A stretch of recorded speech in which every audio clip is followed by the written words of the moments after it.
Hello guys, আসসালামু আলাইকুম। আজকে আমরা আমাদের যে 10টা কোয়েল পাখি আছে সেই 10টা কোয়েল পাখিকে বাজারে নিয়ে যাব এবং বাজারে নিয়ে যেয়ে দেখব যে আসলে আমরা কয় টাকা বিক্রি করতে পারি।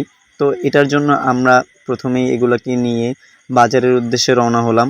তো প্রতি মঙ্গলবারে আমাদের এখানে বড় হাট বসে, আর যেহেতু আমাদের বাসা থেকে হাট অনেক দূরে আর আমাদের কাছে টাকা পয়সাও নাই, তার কারণে আমরা হাইটাই কিন্তু বাজারের উদ্দেশ্যে রওনা হইলাম। তো আমরা হাটে চলে এসেছি এবং একটা জায়গা পছন্দ করে সেখানে বসে পড়লাম বিক্রি করার উদ্দেশ্যে। আমরা অনেকক্ষণ বসে রইলাম কিন্তু কেউ আসতেছিল না, সবাই কবুতর নিয়ে ব্যস্ত ছিল। এখানে কবুতরের চাহিদা আসলে অনেক বেশি কোয়েল পাখির তুলনায়। এই যে আমাদের পাশেই একজন সুন্দর দুইটা কবুতর নিয়ে বসে আছে। মানুষজন এসে এসে কিন্তু এই কবুতরের দাম করতেছিল, কিন্তু আমাদের কোয়েল পাখির দিকে কেউ তাকাচ্ছিলই না। আর ওইখানে কিন্তু সারিফ বসেই আছে এবং ও বলতেছে যে একটা কোয়েলও 5,000 টাকা করে বিক্রি করবে, যেটা শুনে আসলে আমরা হাসতে হাসতে পাগল হয়ে গেছিলাম। ওর আসলে মনটা খারাপ হয়ে গেছিলো, তাই আমি চিন্তা করলাম যে আমরা নিজেরাই দামাদামি করব এবং মনে মনে সুখ পাবো। তো বলতে না বলতে একজন ক্রেতা কিন্তু চলে এসেছিল এবং এসে সে কী সব পরীক্ষা করতেছিল যে কোনটা ছেলে কোয়েল আর কোনটা মেয়ে কোয়েল।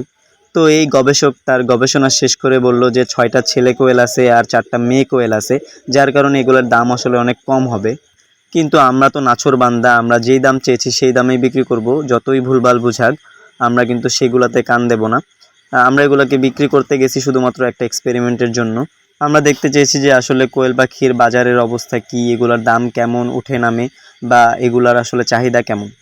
তো আমরা যেটা বুঝলাম যে আসলে কোয়েল পাখির চাহিদা কিন্তু হাঁস মুরগির তুলনায় খুবই কম। আর এছাড়াও এর আগেও কিন্তু আমরা কোয়েল পাখি নিয়ে আসছিলাম হাটে বিক্রি করতে, তখন আমরা যে দামে বিক্রি করছি এখন কিন্তু সেই দামেও কেউ নিতে চাচ্ছে না। তো যেটার কারণে আমরা বুঝলাম যে আসলে কোয়েল পাখির দাম বাড়ছে না। তাই আমরা চিন্তা করলাম যে আমরা আর কোয়েল পাখি পালন করব না। তারপরও আমরা বেশ কিছুক্ষণ অপেক্ষা করেছি যদি কোনো ক্রেতা আসে। ক্রেতা যে একেবারেই আসে না এমনটা না, কেউ কেউ এসে বলেছে 50 টাকা করে পিস, কেউ কেউ বলেছে 20 টাকা পিস। এগুলো আসলে এত কমে বিক্রি করলে আমাদের লস হবে, কারণ খাবারের দাম অনেক বেড়েছে। তাই আমরা শেষ পর্যন্ত মনের কষ্টে চলেই আসলাম কোনো কিছু বিক্রি না করে।